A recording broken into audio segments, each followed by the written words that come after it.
teacher Mary Kay Letourneau was nabbed in a torrid affair with a 12-year-old student. Actor Hugh Grant, arrested in Los Angeles. Televangelist Jim Baker was convicted on all fraud and conspiracy counts. Pop star Michael Jackson admitted she Actor Russell Crowe arrested for throwing Spears' ongoing scandal over her children, drug use, and other tabloid matters is raising questions about Mel her state of Gibson's mind. arrest for driving under the influence was followed by an abusive verbal Don Imus outburst. has made fun of Irish, Jews, Italians, and other ethnicities. Governor Elliot Spitzer of New York Children's apologized to TV his host family Pee Wee and the Herman, public after charged being with linked to a indecent prostitution exposure. ring. Televangelist Jim Baker was convicted All of the all drugs fraud in and Winter's conspiracy body, which were counts. discovered in nearby prescription bottles, were legally obtained from two physicians. It's really bizarre to me when someone does something so stupid. I don't get it. I don't get it. I don't get it. I don't get it.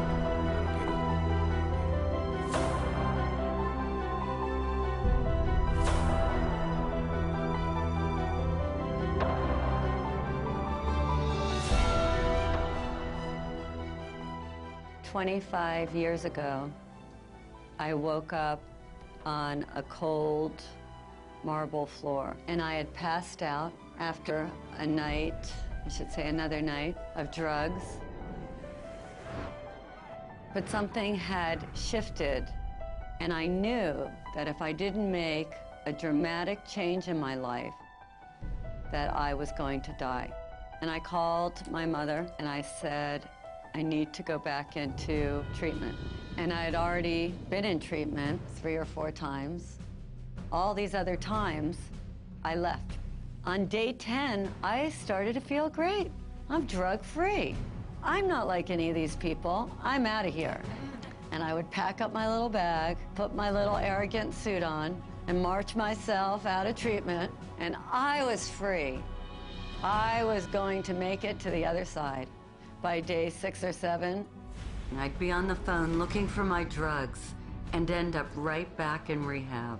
So instead of running away this time, I went into the bathroom and I got down on my hands and knees and I started begging, please, relieve me of this pain. Grant me the serenity to accept the things I cannot change. I cannot change my desire to leave. And in that moment, on that floor, something happened to me. Something that was like magic. It was mind-blowing to me. Because all of a sudden, after a few minutes, I knew I could stay one more day. How could I go from terrified and my mind going a million miles a minute to this place of complete peace? I walked out of there on day 28, knowing that there was something that I had to find out about.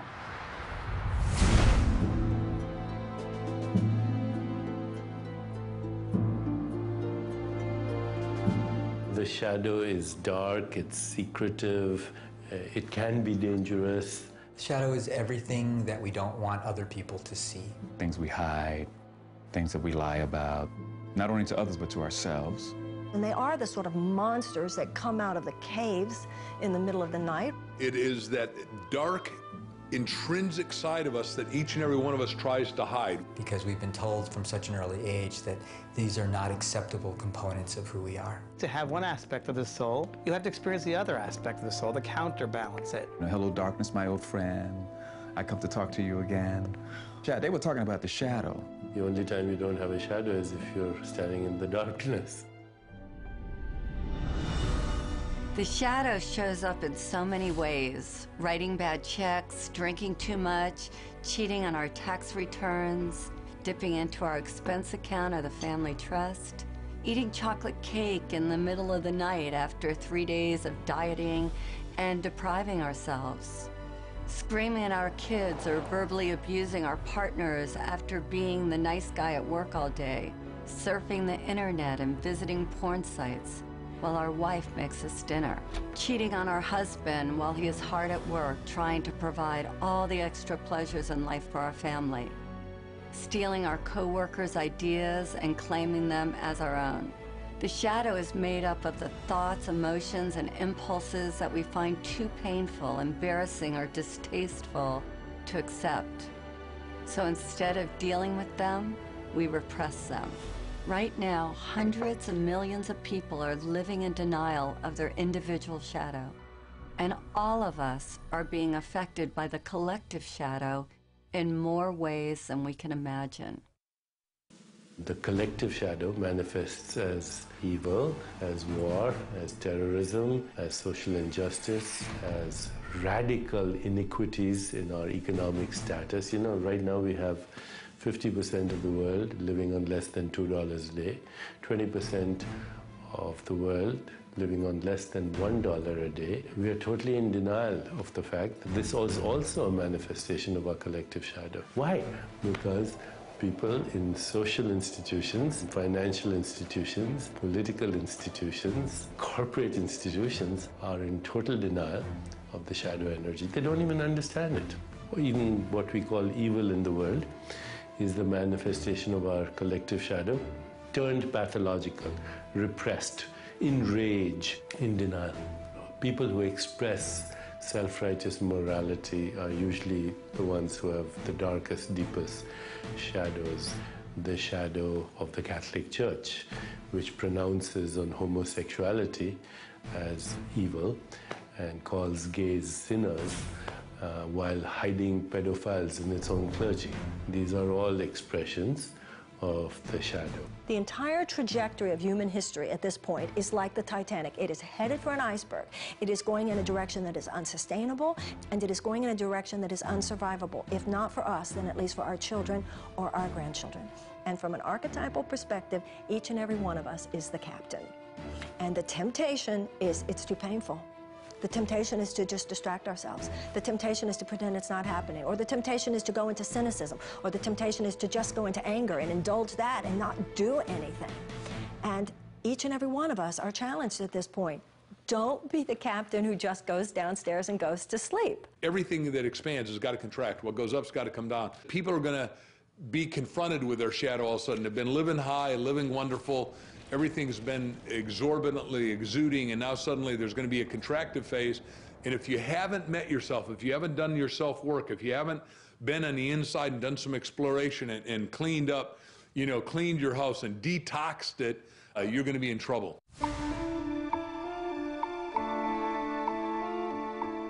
The birth of our shadow occurs when we are very young, before our logical thinking mind is developed enough to filter the messages we receive from parents, caregivers, and the world at large.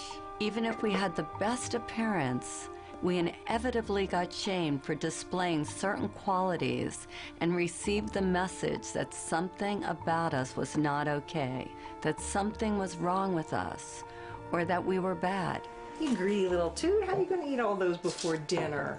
These messages get ingrained in our subconscious like a computer virus, altering our perception of ourselves and wounding our healthy sense of ego. When we suppress any of these qualities, we are living in denial of all of who we are. And of course, it's different based upon our environment. If you're raised in a family of blue-collar workers, and you declare that you want to play the piano or you want to become an artist, that artistic quality will be negatively received, and you may end up having to suppress that. On the other hand, if you're raised in a family of artists and intellectuals and you declare that you want to start working on construction or you want to be really athletic, that may also be perceived of as negative.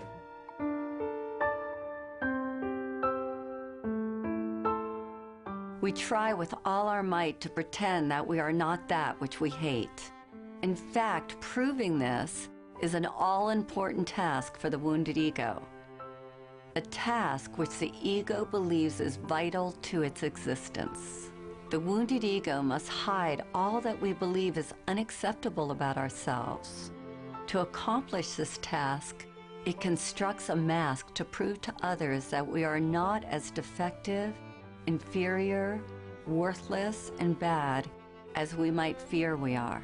None of us likes to admit that we have these flaws and insecurities. So to hide them, we create a persona at a very young age. We start to wrap ourselves up in a new package that we believe will bring us the love, attention, and acceptance that we hunger for.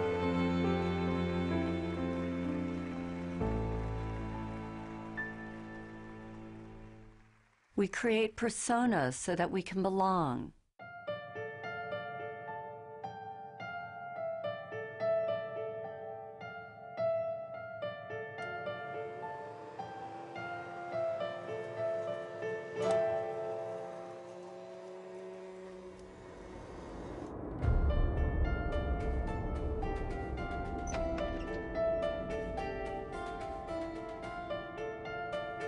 Most of us have a public life and a secret life.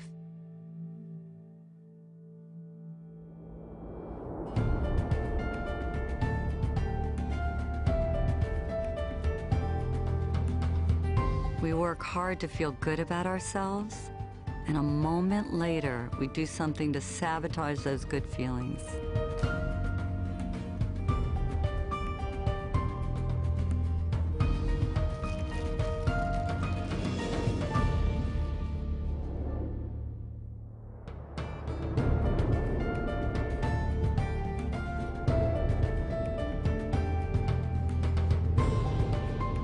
We wear masks that we believe will take us where we want to go. And these masks take many forms.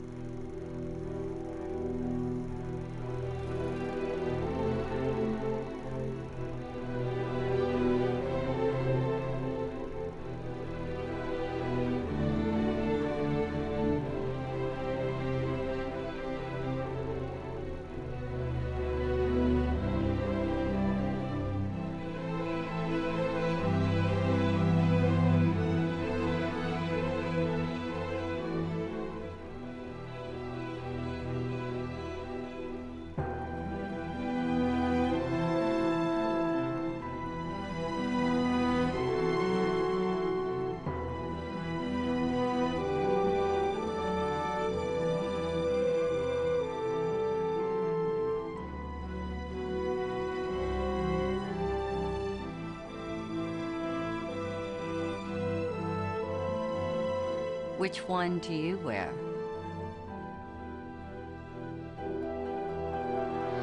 Our masks become our prison. Beneath the mask that we show the world, our wounded egos are in pain. The parts of us that were deemed bad and wrong by others, and now by ourselves, are literally screaming to get out, to be set free, and to be accepted and loved as a valuable part of who we are. When we deny ourselves a safe outlet to express our dark side, it builds up and becomes a powerful force that is capable of destroying our lives as well as the lives of others. This is what I call the beach ball effect. So everything that we reject, we have to keep beneath our consciousness. We try to bury it, so to speak. You know how much energy it takes to put a beach ball underwater? You take your selfish self, you take your angry self, you take your too good self, your not good enough self. You take all of it, and it's like you have 40 beach balls you're trying to manage. And then what happens when you're holding that beach ball underwater? When you're young, you got lots of energy, so you can manage a lot of beach balls. But then, when you're not in the midst of possibility, when your defenses are down, when you have your attention on some big prize you're gonna win, all of a sudden, boom, somebody does something, what happens to the beach ball? Pops up and hits you in the face. What's road rage? Is it anything more than that beach ball coming up? We see it in the media all the time. A filmmaker is making deep Christian films, all of a sudden gets drunk, shouts anti-Semitic comments in a drunken rage, right? A radio star makes his living like being a great communicator. All of a sudden makes a comment, a racial slur. So all of these beach balls that you are trying to manage, are you successful at it? No, it's all of it, not anymore. When you don't deal with the shadow, that part comes out and it'll creep up. It'll creep up in workplaces, it can creep up in relationships. The more we try to suppress those societally determined, undesirable qualities, the more they find interesting and often mischievous ways to express themselves. And it would be like locking somebody in the basement who wants to get out. So they do things down there to get our attention until we recognize them and let them out. Because those aspects of ourselves that we don't like exit through a kind of detox process. It's got to come out in order to be released. One of my beach balls happened in front of a room full of people. So I'm out of treatment, 5 years. I've been floating around, trying to become the most perfect person. How could I have people want to be my friend? How could I be a little more spiritual? I was on the quest and I thought I was doing a really beautiful job. And I went to another workshop. We had to get up in front of the room and say what we were committed to in the world. And I thought I was just being wonderful, and everybody was looking at me like you're all looking at me. And from the back of the room, this woman screams out, "You're a bitch!" And I thought, well, I know that. How does she know? And I was horrified. I was so humiliated. It was the one word that I didn't want to be called. And she said to me, "Tell me something good about being a bitch." And I said, "There's nothing good." She goes, "Well, you're a bitch. There's got to be something good about being a bitch." And all I could think of was all the ways that that part of me had hurt me. And at the time, I was a retailer. And she said, "Do you ever get damaged merchandise delivered to your store?" And I said, "All the time." She said, "Is there ever a time where they don't want to take back the damaged goods?" And I said, "Yes." And she said, "Well, do you ever have to get a little forceful or a little bitchy?" And I said, "Oh my God, yes." And I was remodeling a house at the time. She said, "When you're a couple of weeks late and $20,000 over budget, does it help to be a little bitchy? Would it help you?" And all of a sudden, I realized that when I finally said to the contractor, "You need to finish my house," he finished my house. And this light went on inside of me, that this part of me that I had shamed, that I had hated so much, actually came bearing gifts. She said, "Either you're going to use it or it's going to use you." And that was a life-changing moment for me.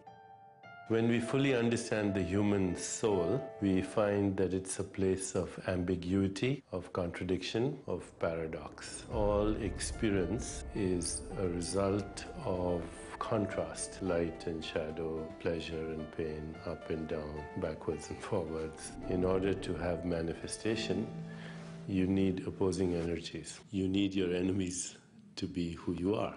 The human soul is simultaneously divine and diabolical, sacred and profane, sinner and saint. Eastern wisdom traditions, we have a saying, the sinner and saint are merely exchanging notes. So once you understand that, then first thing you realize is to have a shadow is normal. If you had only truth, goodness, harmony on your side and the complete absence of the other, there would be no creative impulse. Let's say you had only the evolutionary creative impulse in the universe, then the universe would rapidly burn itself into the heat death of absolute zero. If, on the other hand, you had only the impulse of inertia or destruction or entropy, then the universe would rapidly collapse into a big black hole before you could say Deepak Chopra. We are the microcosm of the macrocosm. This means that every quality that we can see in another exists within us. We possess every human characteristic and emotion, whether active or dormant, whether conscious or unconscious. There is nothing we can see or conceive of that we are not.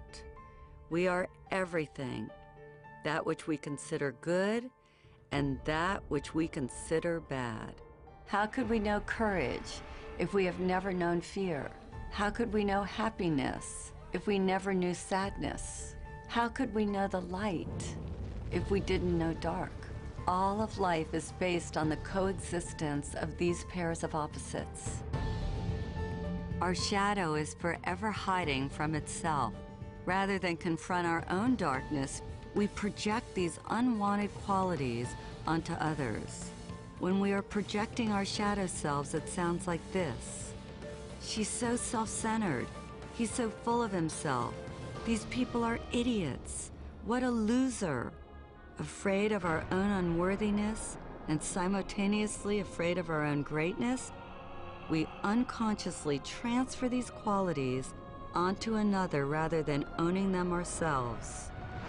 Those we project on own pieces of our unclaimed darkness as well as pieces of our unclaimed light. Until we take back all that we have projected away, what we can't be with won't let us be.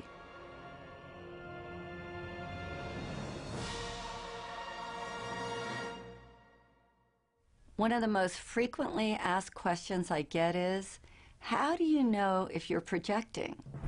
If it's your stuff or theirs? I think it was best said by revered philosopher and psychologist Ken Wilber. He says that if a person or thing in our environment informs us, if we receive what is happening as information, a point of interest, we probably aren't projecting. On the other hand, if it affects us, we're pointing our fingers, judging if we're plugged in, chances are that we are a victim of our own projections.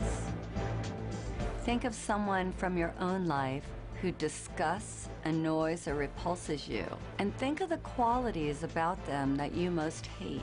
Now imagine this person standing right in front of you, and I want you to put your hand out, point your finger at them, and say, "You're an idiot," or "You're a know-it-all," or "You're selfish." Now stop where you are. Keep your finger pointing at them, and now notice that one finger is pointing at them, and where are the other 3 fingers pointing? Back at you.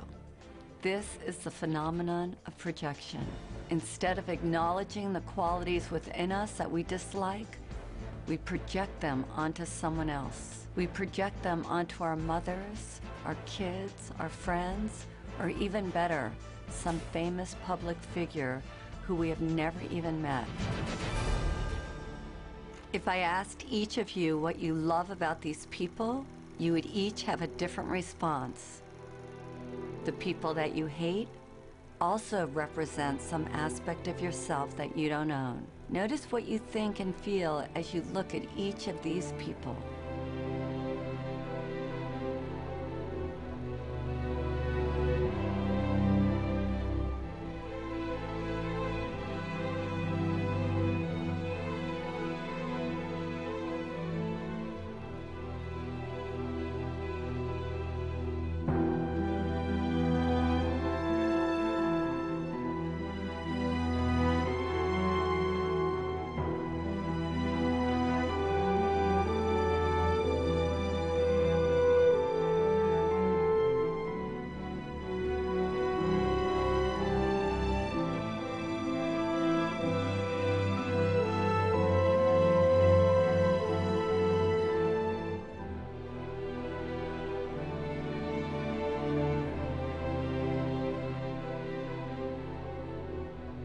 Whatever we judge or condemn in another is ultimately a disowned or rejected part of ourselves.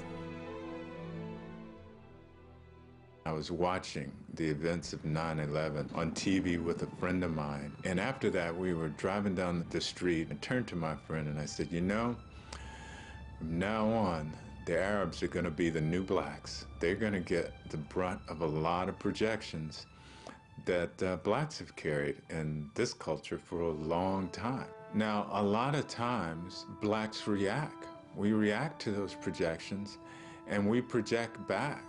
And that creates a vicious cycle, and the ego consciousness just responds the way it should, really, because it's designed to respond as a survival mechanism. That's what the ego is all about, to help us survive. But it's mechanical, it's reactive. When an aggressive, negative energy is directed at us, the ego immediately wants to defend and react. Of course, when you react to a projection, you become that projection. And I didn't want to become an angry black man. That doesn't mean that I don't get angry. I certainly can and do get angry, but I express it and let it go. There's an old Sufi story about a philosopher who made an appointment to debate with a Sufi wisdom teacher named Nasruddin. When the philosopher arrived at his appointment, he found Nasruddin away from his home. Infuriated, the philosopher picked up a piece of chalk and wrote "stupid oaf" on Nasrudin's gate. When Nasrudin got home and saw this, he rushed right over to the philosopher's house. "I had forgotten that you were to call, and I'm sorry I missed our appointment," he said. "But I remembered it the minute I saw that you had written your name on my gate." The great Swiss psychologist Carl Jung, who coined the word shadow and shadow work, said, "That is the shadow, the person we'd rather not be." Rush Limbaugh hated drug addicts, and then it was revealed that he was one himself. Reverend Ted Haggard railed against homosexuals and was later caught in a drug and male prostitute scandal. A powerful example of projection at play is that of the ex-governor of New York, Eliot Spitzer. As a public official, Spitzer worked tirelessly to rid the streets of prostitution rings. Ultimately, he wound up getting busted for having a relationship with a call girl, which ruined his reputation and his political future. If we look at this through the eyes of the shadow, I would suggest that sometime long ago, probably as a young man, he had the impulse to sleep with a hooker. Since this wasn't politically or socially acceptable, he buried this impulse deep inside, only to be brought down by this very unconscious urge. It's fascinating to see that he tried to destroy the temptation in the outer world because unconsciously he knew that the real danger lurked in his inner world. This is why we want to deal with the shadow. Rather than trying to convince you that you're not all those negative things and encouraging you to think a good thought, shadow work urges you to get in there and to be with what you are resisting, because what you resist will persist. If you don't deal with your shadow, it will deal with you.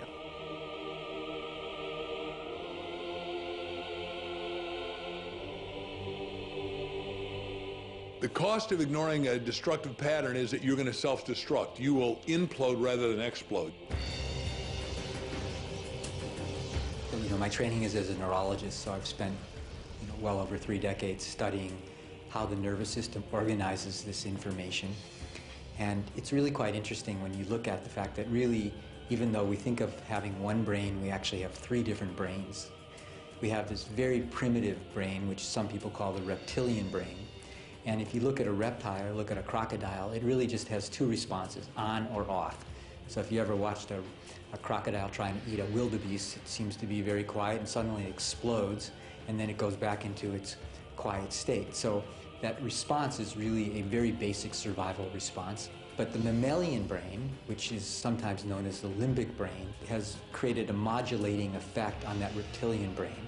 So the limbic system has brought into this very primitive on-off response gradations, meaning you can be a little bit on, significantly on, really on. But then on top of that mammalian brain, really just for the last couple 100,000 years, we've evolved this human brain, which is called the neocortex, neo meaning new cortex, new covering of the brain. And that actually allows us for the first time in evolutionary history to decide whether or not we want to react at all. If we look at brain scans, we can actually see in a traumatized brain this part of the brain kind of shutting down, becoming dark. The part of the brain that is associated with emotions is that part, you might be familiar with the fight or flight or freeze response. The amygdala, which is the fear processing center in this part of the brain, really becomes bright. So what happens is trauma changes brain functioning, and then that triggers changes in stress hormones in the body, which are not a good thing. It's crucial to be able to recognize and express any kind of pain. Without that, it stays with us, it lodges in the body, and it causes us to react, to live unconsciously. The unresolved issues that people have in their bodies, their emotions, has an absolute direct correlation with their physical bodies, their health and their well-being, their expression of wellness overall. They think that their health is somehow separate from their emotions. They are intimately connected. Obesity, diabetes, heart disease, and cancer, they're all the result, significantly, of chronic, unprocessed, inflammatory molecules that have their correlates in the psychological world of chronic, unprocessed emotions and experiences. Every single one of those conditions is a byproduct of our stress levels. It affects our health intimately. Most people are aware that what they eat and what they drink affect their toxicity levels. What they don't realize is that what they think and the emotions that they've built up over years are really the most toxic. The ways that people have dealt with this traditionally and historically are inadequate. My patients are in overwhelm.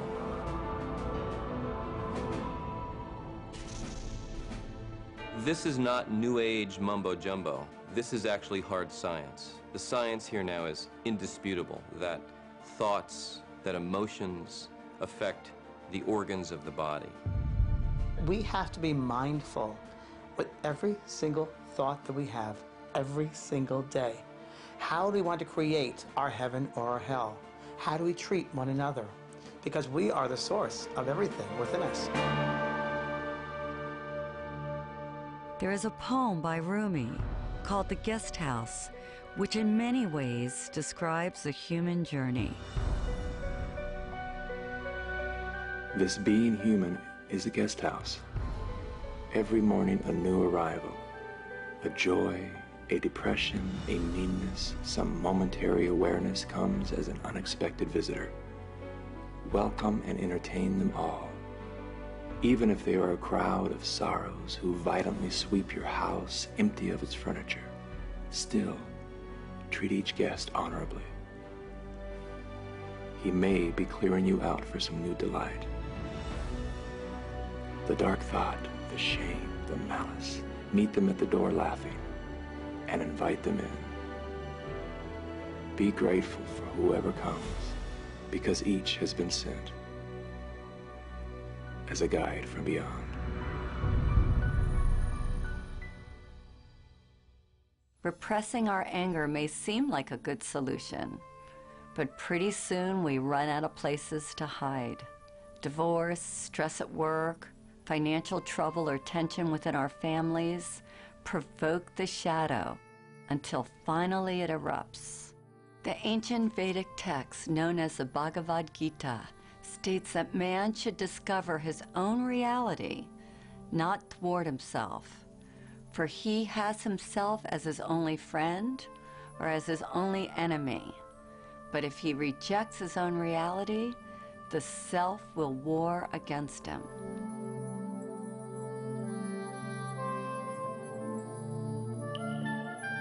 It's easy to love yourself when you wake up feeling strong and worthy and you have enough money in the bank and you feel great.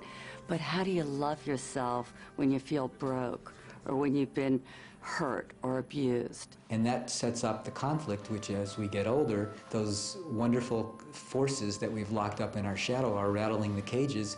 And sometimes if we're distracted, they sneak out and we think, and the people around us think, what were we thinking? And the answer is we weren't thinking. When repressed, the shadow can look like this.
We have to resolve the undigested emotions that are buried in our bodies and lodged as stress in our minds. We have to unearth, own, and embrace the very parts of ourselves that have caused us the most pain. And the moment we do, the light of our awareness will begin the process of transforming them.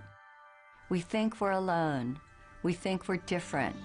We feel isolated or abandoned. And then when we come together, we find out that we all go through traumas, that to be human is to be challenged, and that everyone has gone through some trauma. And if we're courageous, we see that there is gold to be mined in every experience.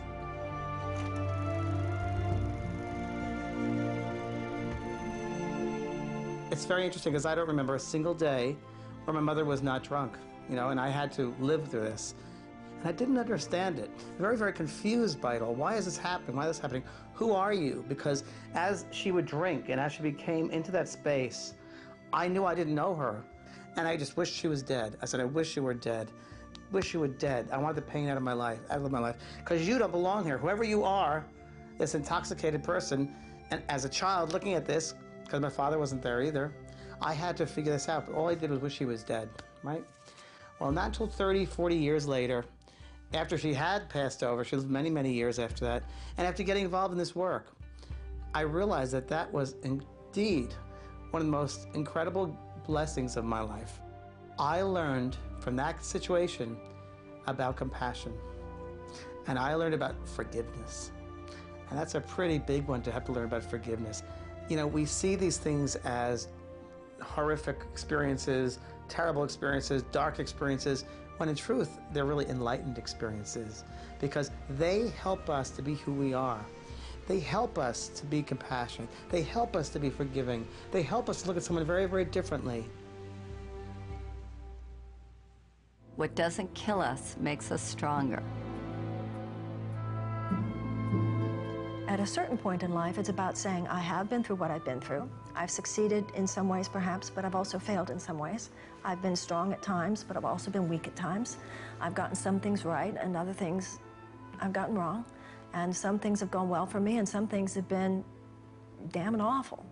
The issue is, what am I going to do with all of that? You know, two people can go through the exact same situation on an external level, but internally, they do two completely different things with it. That's why we read incredible stories about people who went through the Holocaust or people who were victims of genocide, and yet they survived. And yet they go on to live extraordinary lives. And then you meet other people who went through a fraction of that in terms of an internal trauma, but they stay stuck in it forever. We begin to ask ourselves, what am I getting from staying stuck there? What am I avoiding from staying stuck there? And what we are avoiding is the greatest challenge of all, and that is to be who we can be in order to serve the world. I asked a few people to share their own shadow stories. Some of them are complete, others are ongoing. All of them are portraits of a fearless commitment to transformation. Sui is like that beautiful combination of a miracle. That part of her that she deems so worthless and unlovable actually comes bearing the greatest gifts and makes her the shining light that she is today. The pain that I've been carrying throughout my life was the pain of believing that I was abandoned by my parents because I wasn't pure enough. I'm actually mixed in terms of, half Japanese, half Chinese. I was considered mixed and impure enough to be raised in Japan. My parents live in Japan and they left me with my grandparents in Malaysia. I just felt so abandoned and rejected. My father ended up getting a divorce from my mother. He remarried another Japanese woman, but nobody ever told me that when my father came back with his wife, that she's not my mother. I felt the immediate rejection, that they didn't want me in their lives, and that they would rather have, 2 dogs than have me with them. Because I have always discarded my Japanese identity in favor of my Malaysian Chinese identity. I felt like the country has betrayed me, and I used that pain to really put it into my work.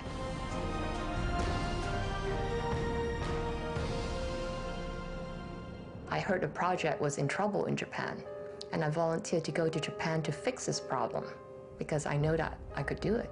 That one day I stepped into Tokyo and I just felt that this is where I need to be to really discover and explore the Japanese half of me. In less than 3 years, I created a business from $40 million to over $200 million in a country dominated by men. You know, never heard of a half Japanese, half Chinese woman being a business leader in a big US telecom world. So I couldn't be the leader I am today without going through the emotions and the pain that I went through my whole life. If we look deeper, we will see that we all have a divine recipe.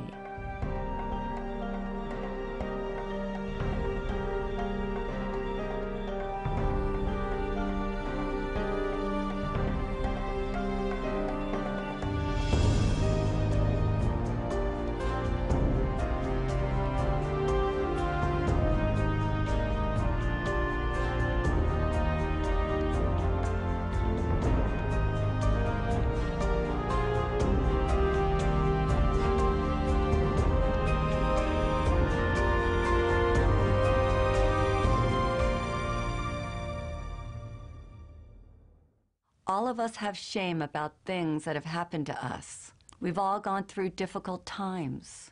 We address these issues so we can quiet our minds, heal our bodies, and get closer to our heart's desires. Hector had to let go of his macho persona to make peace with the one that he loved the most, which was his father. My father was your traditional Mexican man in the sense of working hard, wanting to get ahead, wanting to provide for his family. And as a young boy, I was looking for his love. I wanted his attention. The challenge was trying to figure out what was wrong with me, because obviously something's wrong with me. If, number one, he's not giving me the attention I want as a little boy, not giving me the love, yelling at me, you know, being verbally abusive, obviously I did something wrong, there's something wrong with me. So I carried that story from that point on for a long time. And I realized he probably wasn't going to do it the way I wanted. He probably wasn't going to tell me what I wanted when I was a little boy. Mi hijo te quiero, te adoro, I love you, son. I did some personal growth work. I went inside, looked at the shame, the guilt, the pain. I went through that, I healed that. And I was able to have that forgiveness with my dad and let that go. I wasn't going to tell him I love you for him. I was going to tell him I love you for me. My dad passed on. And I'm really grateful that I listened to that inner voice that said, you know, go ahead and tell your dad that you love him. Do it for yourself. Dr. Edie Eger is one of the most beautiful, divine women on the planet today. And she survived the worst circumstances, something that most of us can't even ever imagine. May 22nd, 1944, when I arrived in Auschwitz, there was chaos. My father was separated from us, and my sister and I facing Dr. Mengele. I didn't know who he was until later. And he pointed to my mom to go to the left, and my sister and I to the right. I asked the inmate, when will I see my mother? And she pointed at the chimney, and fire was coming out of the chimney. And she said, you better talk about your mother in past tense. She's burning there. My sister and I hugged each other and said, the spirit never dies, the spirit never dies. I remember that so vividly, even today. In Auschwitz, we didn't know when we took a shower whether water is going to come out or gas. And then there were others who ran into the barbed wires. They got electrocuted. And that night, Dr. Mengele came to the barracks and wanted to be entertained. And my friends who knew that I was a very talented gymnast, and so they volunteered me, and I ended up dancing for Dr. Mengele. I closed my eyes, and the music was Tchaikovsky, and I was dancing in Budapest, the Romeo and Juliet. I completely dissociated, and we had choices. I chose to look at the guards, that they were more in prison than I was. I remember they took my blood about twice a week, and I asked, why are you taking my blood? And the man said, I'm taking your blood to aid the German soldiers so we can win the war. I said to myself, I was a pacifist, I was a ballerina, I bet with my blood you're never gonna win the war. So I created a part in me that I was able to still be in charge of and not allowing anything what happened externally to murder my spirit. I remember I said, if I survive today, then tomorrow I'll be free.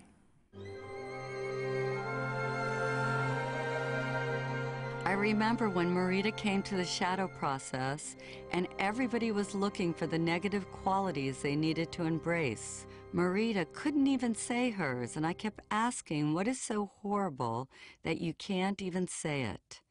And she said, because of my background, mine is that I'm a Nazi. I was born in Germany in 1955, 10 years after the war. I found out when I was 11 or 12 what my country had done. This is a subject we never talked about. My grandfather wouldn't tell me about his experience. My mother wants nothing to do with this. I'm not the only German that holds this and lives this and hides this. And I found many ways to sabotage myself from ever tasting power or success because, you know, Hitler was successful to coming to power, and that power was horribly abused. I didn't interact with any Germans at all. I stayed away from them, and I did not want to interact with any Jewish person because I didn't want to cause any more pain, and I was ashamed. Samya was willing to shine light on the darkness and willing to take back her own projections for the good of all humanity. In 2006, when Israel bombed Lebanon, at the time I was trying to evacuate members of my family and try to bring them over to the US, and there were no news. You needed to figure out how to reach to them. I became so angry again because here is my family and the bombing. One day I was watching TV. I saw girls crying, little girls. I saw they were Lebanese girls. And of course, you know, every time I saw like Lebanese kids being bombed and everything, I was really, really angry. I was like, you know, yes, yes, yes, like bomb the bastards kind of thing. And at the end, I realized they were reporting from the Israeli border, on the other side of the border. And they looked exactly the same as the Lebanese girl that were killed on the other side of the border. And I saw the pain. And that day I made a commitment to myself that I will no longer tolerate that kind of cruelty, irrespective of which side of the border it's happening. Now, I'm not saying that if you and I rise up to become the people that we are capable of being, that we will rid this planet of war in our lifetime. But I believe with all my heart, we will achieve enough this lifetime that humanity will go in that direction. It's embracing authentically who you are and not being ashamed of it. There's nothing to be ashamed of because everybody has a shadow. If somebody doesn't, they must be pathological. When I'm leading the shadow process, it feels like my own journey has come full circle. I've been very judgmental over the years. I was having some really dark dreams about you last night. They're all true. When we embrace our totality, we experience freedom. My heart feels as big as my body. It's no longer like little anymore. It's like, it's me. And embrace it with love. Love, because that's what we're here for, to give and receive love. Can't even believe that's you, Margaret. I figured out who you were. I remember. If I hadn't faced my darkness, I never would have found my light.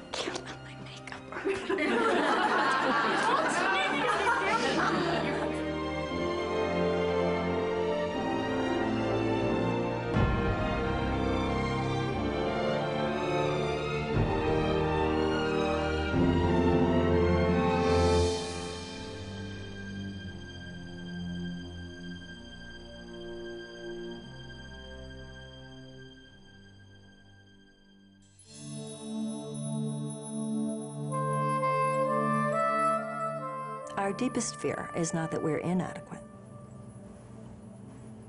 Our deepest fear is that we are powerful beyond measure. It's our light, not our darkness, that most frightens us. We ask ourselves, who am I to be brilliant, gorgeous, talented, and fabulous? But actually, who are you not to be? You are a child of God. Your playing small doesn't serve the world. There's nothing enlightened about shrinking so that other people won't feel insecure around you. We are all meant to shine, as children do. We were born to make manifest the glory of God that is within us. It's not just in some of us, it's in everyone. And as we let our own light shine, we unconsciously give other people permission to do the same. As we are liberated from our own fear, our presence automatically liberates others.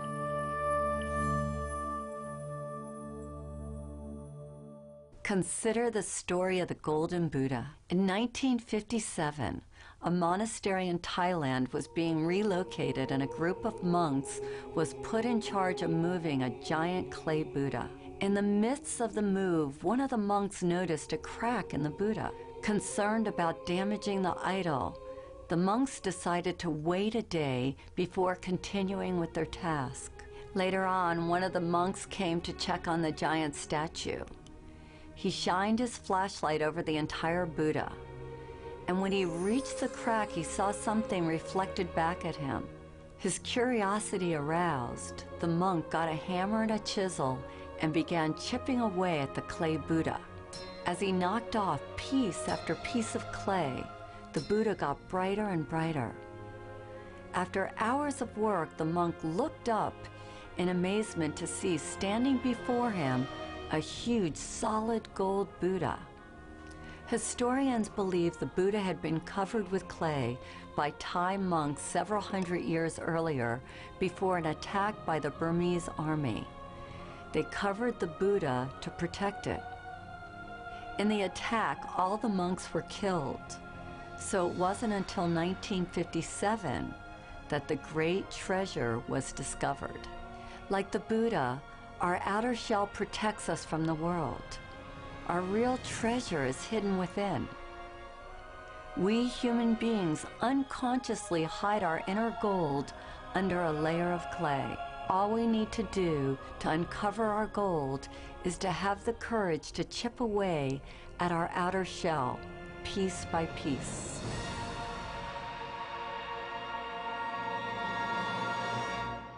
You can't fight darkness with darkness, but you can switch on the light. All of the work we do on the shadow is to get us to this point where we can forgive. To do forgiveness, we put blindfolds on to make it safe for people to share their deepest secrets.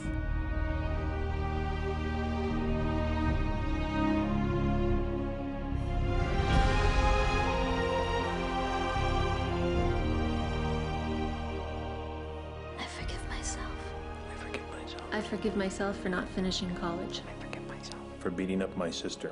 I forgive myself. I forgive myself for hating my body. For screaming at my kids. For not laughing enough. Or for thinking I'm a stupid, incompetent asshole. For stealing from my first boss. For being rich. For being beautiful. I forgive for myself. drinking too much. Not speaking out. I forgive myself. Not laughing enough. I forgive myself. The lying, the cheating, binging on my diet. I forgive myself. Forgive myself. I forgive myself. Forgive myself. I forgive myself for everything. You are forgiven. You are forgiven. You are forgiven. You are completely forgiven.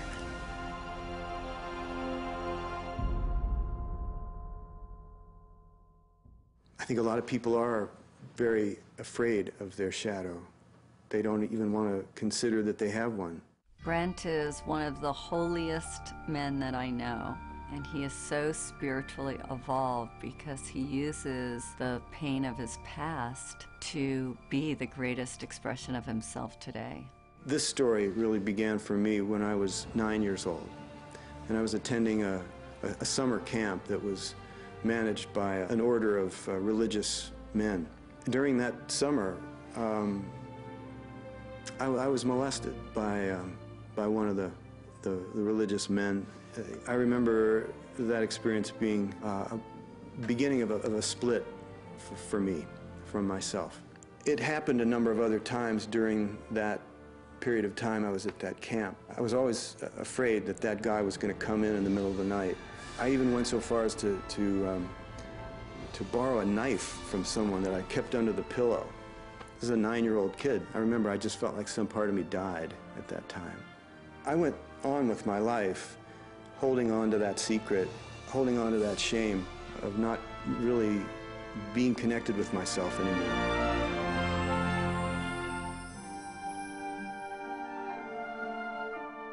The difference between forgiving and condoning. Forgiving is seeing the true heart of another person. It's beyond all the action. In holding anybody to blame, we limit our own love.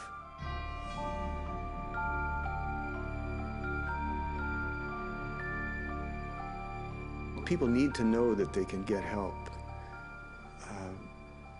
that they don't have to carry their shame alone, that they don't have to live in a secret, and that there are people that are holding the light for them, that are willing to see them as they are through the shadow. It's the only way to see yourself, is to look at the light and the darkness and to embrace it. I use that analogy of being like a drowning person, where someone's holding your head underwater, and at some point you realize that you have to be the one that fights your way back to the surface.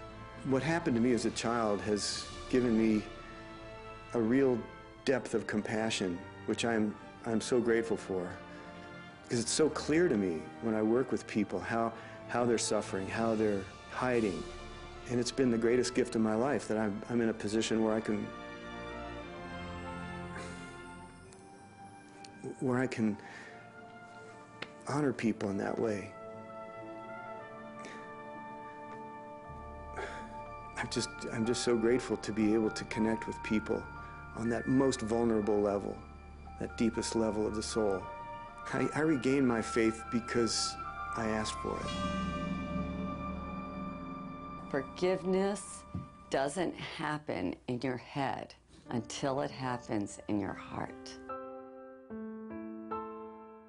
My mom was walking downtown Beirut with the young Israelis, and she turns to my dad, and her mother had been killed by the Israelis. She goes, "Mustafa, these are young soldiers, don't they have a mother?" And if she can forgive, who are we not to forgive? Well, you can't move on if you don't forgive. The train stops if you don't forgive. And mostly, you got to forgive yourself for taking whatever happened to you too deep, to a deep place that it shut you down. The universe will deal with that person's karma. You don't have to worry that if you, quote unquote, forgive them, that they're going to somehow live an undeserved, wonderful life. Each and every one of us needs to work full-time on self-forgiveness. Our motivation to forgive is increased when we understand why it's so important. It's not just to make their day better, it's to free you. And forgiveness is the hallway between the past and the future. The future expression of who we are as a planet, as our country in America, depends on the people that grow up, that become the next presidents, that become the next politicians, economists.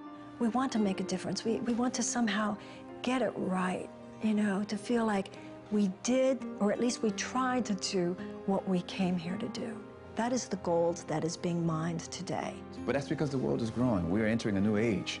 That's what's going on. That's why we're talking about this. You are a force of love. You are made from love. And love is the most forceful energy you could ever have. Accept that energy. Accept who you are. Accept your inheritance, if you will. You're the total being of love, and don't waste a minute of it.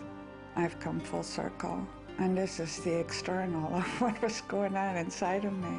It's how we are able to perceive everything in life as an opportunity for growth.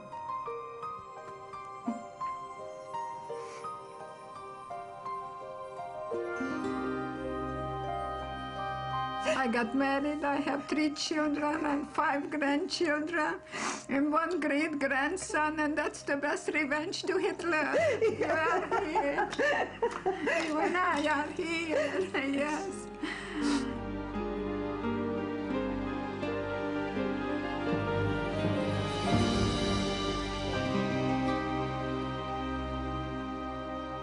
So if you want authentic peace of mind, creativity, kindness, compassion, joy, then you've got to understand your shadow and be okay with it.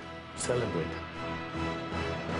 If shadows could talk, they would tell us that we're as precious as 1,000,000 pounds of gold, that our brightest light can shine only when we've accepted our darkness, that there is wisdom in every wound, that there is a greater future waiting for us, that we are children of God and have a right to be here, that we were all created equal, that our pain is not personal, but belongs to every man and woman alive, that life is a magical journey of making peace with both our humanity and divinity. They would tell us that we deserve better, that we matter, that we are more than we ever dreamed possible, and that there's light at the end of the tunnel, that there is nobody in the world quite like you. What if you knew in every cell of your body that you were living a divine plan, a plan so important, so vital for the evolution of humankind? What if you knew that everything that was happening right now that doesn't fit your ego ideals is happening to support you in stepping out of the smallness of your darkest thought into the brilliance of your biggest dream? If you take this journey, I promise you that you're going to experience more love, more happiness than you've ever had before.